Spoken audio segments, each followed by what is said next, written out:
Globally, more than 20 million infants are born with low birth weight. 72% of low birth weight infants are born in Asia.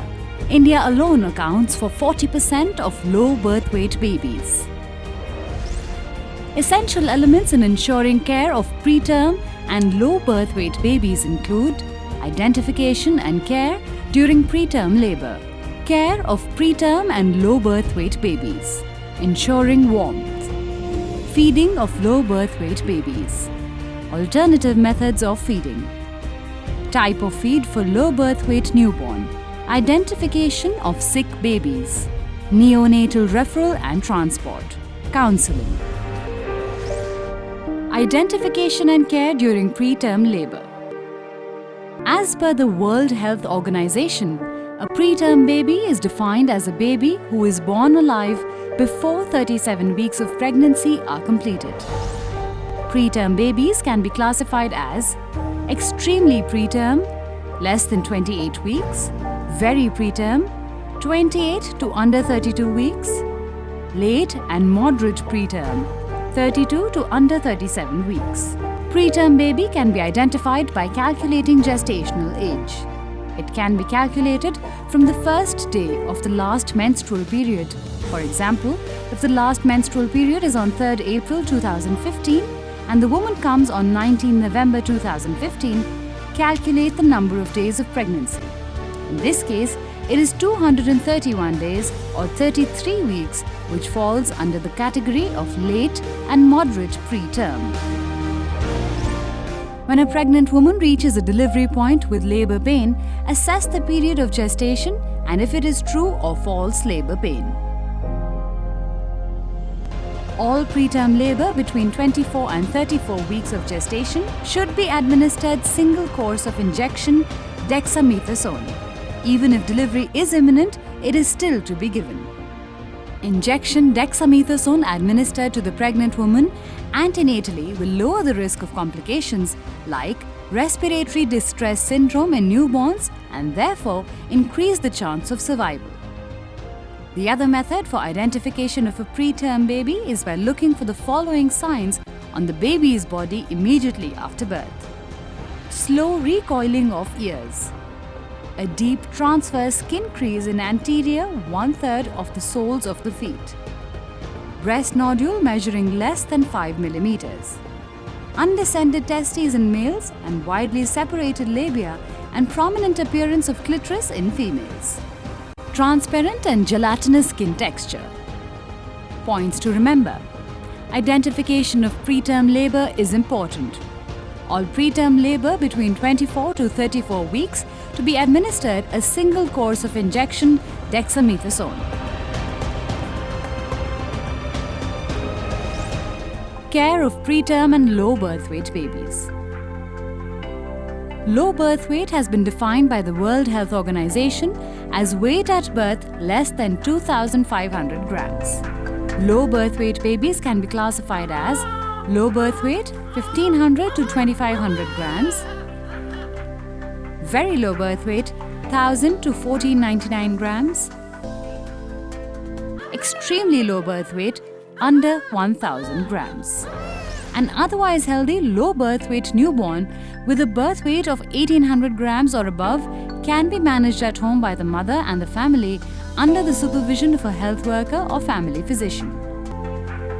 Hospitalization of a neonate is required when birth weight is less than 1,800 grams, neonate is unable to feed from the breast or by gavage if the neonate is sick. Points to remember. Low birth weight babies are classified as follows. Low birth weight 1,500 to 2,500 grams, very low birth weight 1,000 to 1,499 grams, extremely low birth weight under 1,000 grams. Points to remember. Knowing weight of the baby is essential for deciding the course of management. For a low birth weight baby without medical complications, continue care as normal babies. Ensuring warmth. Provide kangaroo mother care. Kangaroo mother care is a simple method of care for low birth weight infants that includes early and prolonged skin-to-skin contact with the mother or a substitute caregiver, and exclusive and frequent breastfeeding. Kangaroo mother care is to be provided to low birth weight babies less than or equal to 2500 gram and premature babies. Counsel the mother about kangaroo mother care procedure. Mothers should be advised to use any front-open light dress as per the local culture. Use a suitable apparel like kangaroo bag, sari, binder, or any piece of clean cloth that can retain the baby. Dress the infant in cap, socks, disposable diapers, and front-open shirt made of a soft fabric like cotton. For positioning for KMC, mother has to be in semi-reclining position, 40 to 45 degrees, achieved either with the help of 3 to 4 pillows on the normal hospital bed or by having semi-reclining chairs or beds. Place the newborn between the mother's breasts in an upright position. Turn the head to one side and in a slightly extended position. Ensure that airway is open and eye-to-eye contact is established between the mother and newborn. The hips should be flexed and abducted in a frog position. The arms should also be flexed. The infant's abdomen should be at the level of the mother's epigastrium. Mother's breathing stimulates the infant, thus reducing the occurrence of apnea. Support the infant from the bottom with a sling or binder.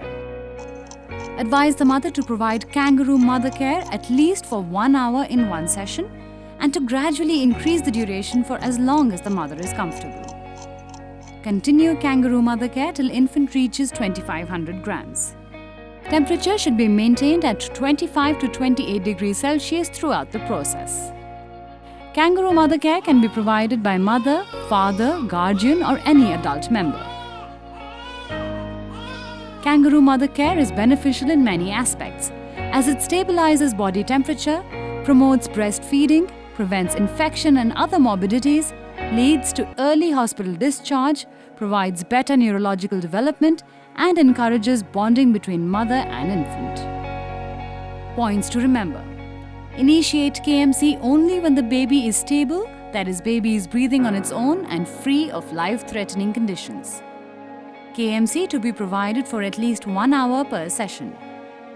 At least 4 hours in a day to maximum more than 12 hours daily till the weight reaches 2500 grams.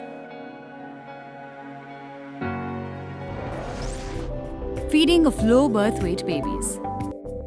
Initiate breastfeeding within 1 hour of birth if the baby is stable. Offer breastfeeding frequently, approximately every 2 hours and on demand. Ensure continued frequent feeding at night. Ensure proper positioning and attachment. If the low birth weight baby shows any sign of distress, first stabilize the baby and then initiate breastfeeding as soon as possible, preferably within 1 hour. Every effort should be made to provide breast milk to all low birth weight babies. Points to remember. If the baby is in distress, first stabilize and then initiate breastfeeding. Every effort should be made to provide breast milk to all LBW babies. Alternative methods of feeding. When the mother and the baby are separated, or if the baby is not suckling effectively, use alternative feeding methods like giving express breast milk by cup or katori and spoon. Ensure to provide 60 milliliters per kg feed on the first day of life. Gradually increase the feeds by 20 to 30 milliliters per kg per day to reach an amount of 150 milliliters per kg per day by the end of first week of life. Types of feed for low birth weight newborn. Only if the mother does not express enough milk in the first few days, or if the mother cannot breastfeed at all, as a last resort use other feeding options like express donor milk from other lactating mothers, or choose cow or buffalo milk after consulting with the doctor for proper dilution and hygiene. Points to remember. Never use bottles for feeding babies. Routine care of low birth weight babies. Apart from the special care for low birth weight babies for routine care, Keep the cord of the newborn dry. Put the identification tag around the baby's ankle or arm. Immunize the baby as soon as possible after birth, preferably within the first 24 hours after birth for BCG, OPV0 dose and first dose of hepatitis B vaccines. Postpone bathing till the baby weighs 2500 grams. Sponging may be done until then. Give injection of vitamin K intramuscularly to all newborns within 24 hours of birth. Dose depends on the weight of the baby. For newborns with birth weight 1000 grams or more, the dose is 1 milligram. And for those with birth weight less than 1000 grams, dose is 0.5 milligrams. Examine the baby for temperature, breathing and heart rate, color of the skin, cord stump and eyes. Rule out any danger signs. Continue with routine monitoring. If the baby was put on bag and mask, monitor the baby every 30 minutes for up to 2 hours and then continue with routine monitoring up to 48 hours. Weigh the baby daily and record weight. Advice on staying in the facility till 48 hours after delivery. Points to remember: dry cord care, immunization, delay bathing till newborn weighs 2500 grams, sponging may be done until then. Continue monitoring the newborn. Weigh the baby daily and record weight. Advice on staying in the facility till 48 hours after delivery. Identification of sick babies.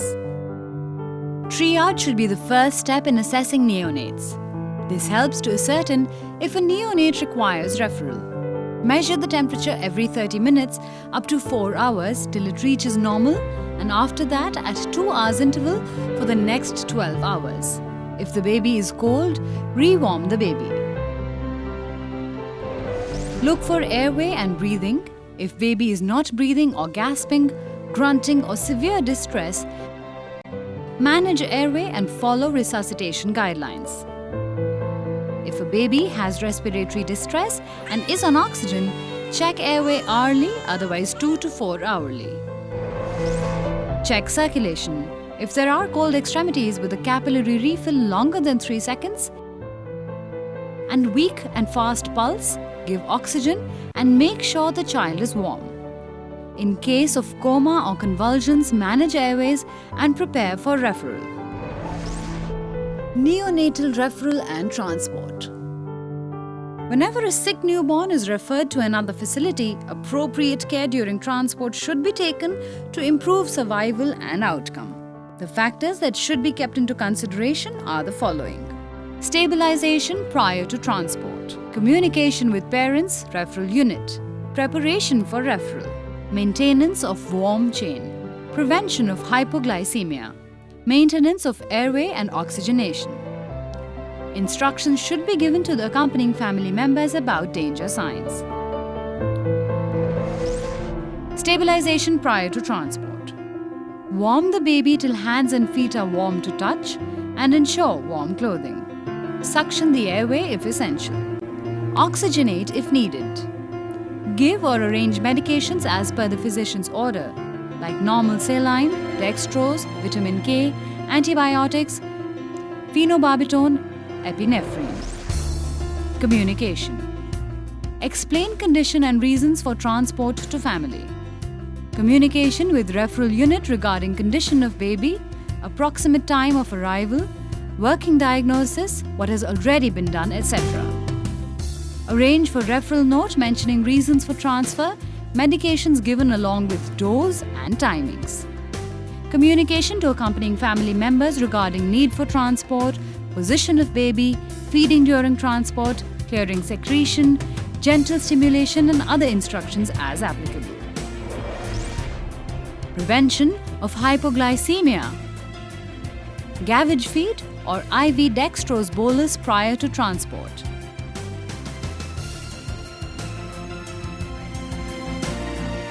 Ensure quick transport.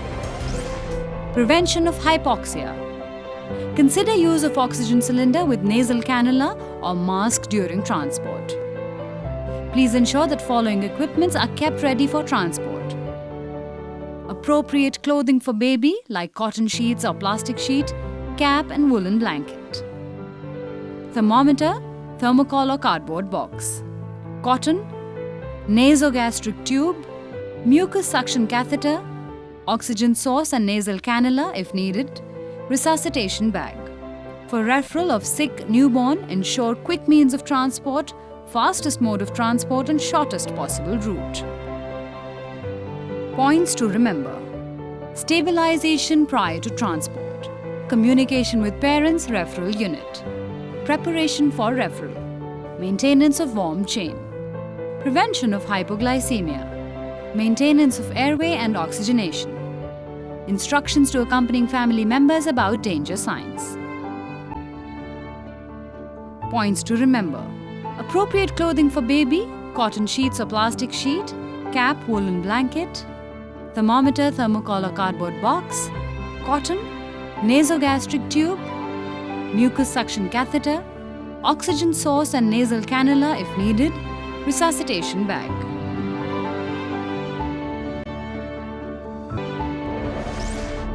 Counseling. Communication is an important component in delivery of quality health services.